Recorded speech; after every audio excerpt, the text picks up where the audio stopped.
Bonjour la team, jeune conscient, j'espère que vous allez bien, que vous portez bien vos positions. On va écouter ici la vidéo d'un imam qui a décidé de déconstruire les mensonges des militants d'Alassane Draman Ouattara. Vous savez, avec ces militants, vraiment, nous sommes fatigués, c'est-à-dire des informations fausses tous les jours. Cette fois-ci, les pro-Ouattara ont décidé de nous sortir un immeuble. Cet immeuble qu'ils ont dit que c'est l'hôtel des pèlerins ivoiriens en Côte d'Ivoire, construit par Alassane Ouattara. Donc pour eux, ils ont dit Alassane Ouattara a construit un don pour les pèlerins qui vont en Arabie Saoudite, en Côte d'Ivoire.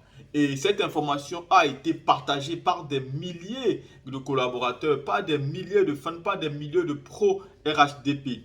Et donc, depuis hier, un imam a décidé de revenir sur le sujet tout en disant qui est le véritable propriétaire de l'immeuble, quand l'immeuble est fonctionnel pour les Ivoiriens depuis et exactement pourquoi l'information est fausse et qu'on ne peut pas mentir comme ça là tout le temps sur un président qui ne demande jamais ces informations là. Genre, c'est-à-dire il fait comme s'il n'est pas au courant des infos, pourtant il voit très bien ce qui se passe, mais jamais il ne viendra sur la toile pour démentir que ça comme attribut n'est pas vrai. La team, écoutez l'imam ici qui vous parle de l'hôtel des pèlerins en Côte d'Ivoire. Il y a un pèlerin qui a fait une vidéo sur les réseaux sociaux. Il a présenté un immeuble.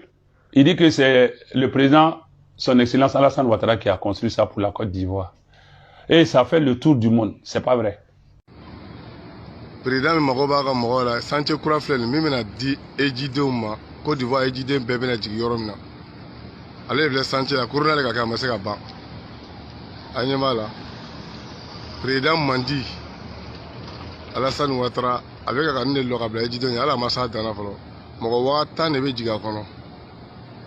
Mogowata Ivoirien wala ole be jiga kono. Ko ni yaw shiro ntawni mogota ni yaw ka jamana tay. Jamana ti ben lola ka di silamoma. Anbi alaka mi encore. Le président a pris Allah de faire en sorte que cela puisse se faire. Il a trop de travail ici à faire pour aller construire l'immeuble en Arabie Saoudite. L'immeuble a été construit par le groupe là, Al Diafa International Group. Voici leur chose, voici leur étiquette. Et c'est un groupe hôtelier très puissant qui loge les pèlerins ivoiriens. Depuis 2007, c'est ce groupe-là, Diafa International Group. Diafa International Group.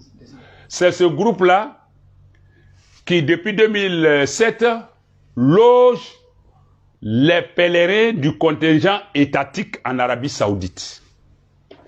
Et donc ce groupe-là, s'étant fidélisé à la Côte d'Ivoire, la Côte d'Ivoire étant devenue son client attitré, connaissant le quota de la Côte d'Ivoire, qui est de 10 000 au total, dont 7 000 pour l'État et puis 3 000 pour le privé, ce qui doit être revu, parce que l'État n'a pas vocation à organiser le Hajj, mais il doit canaliser, organiser, superviser, contrôler. Et puis laisser ça aux professionnels. Les agents de voyage sont là, les connaisseurs sont là, les compétences sont là. La Côte d'Ivoire aujourd'hui, là, à tous les niveaux, on peut relever tous les défis. Oui. Donc du coup, ce groupe hôtelier logeait les pèlerins jusqu'à présent, loge les pèlerins ivoiriens, les hommes à part, dans un hôtel qu'on appelle Saphir. Saphir à Diafa. Saphir à Diafa. Ça, c'était l'hôtel qui prenait tous les hommes. Et puis l'autre hôtel où on logeait les femmes s'appelle Amjad à Diafa. C'est-à-dire leur nom Diafa est toujours dessus. Mais leur groupe c'est Diafa International Group. Majumatu Diafa Al-Alamiya en arabe. Le groupe Diafa, le groupe international Diafa dans l'hôtellerie. Ils ont beaucoup de réalisations, beaucoup de projets. Donc, ils logeaient les femmes à l'hôtel Amjad à Diafa. Et les hommes à hôtel Saphir à Diafa. Et ça prenait tout le monde. Maintenant, quelques rares personnes, même c'est dans l'hôtel des femmes que le commissariat, l'administration du Hajj a installé, c'est installé.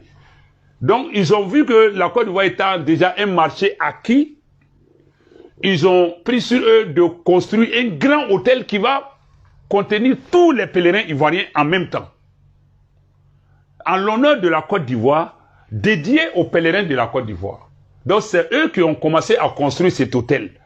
Ça fait depuis avant Corona, c'était dans les années 2017-18 qu'ils ont commencé la construction.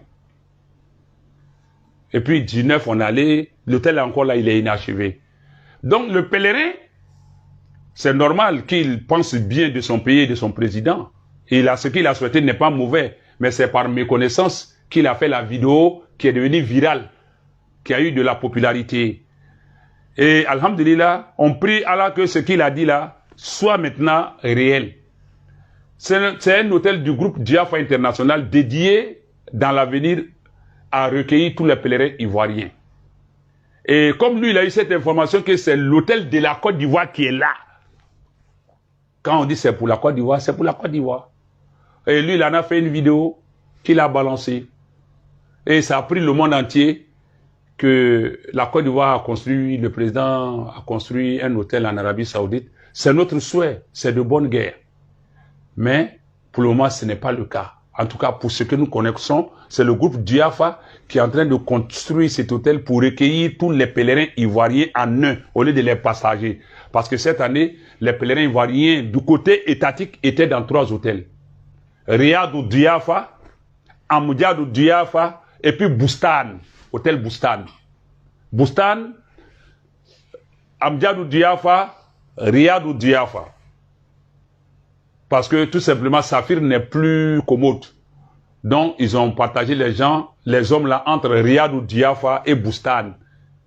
Mais les femmes sont restées toujours dans Amdiadou Diafa. Le temps que leur nouvel hôtel là finisse pour maintenant rassembler tous les pèlerins ivoiriens. Parce que cet hôtel là, ils l'ont envisagé pour les pèlerins ivoiriens.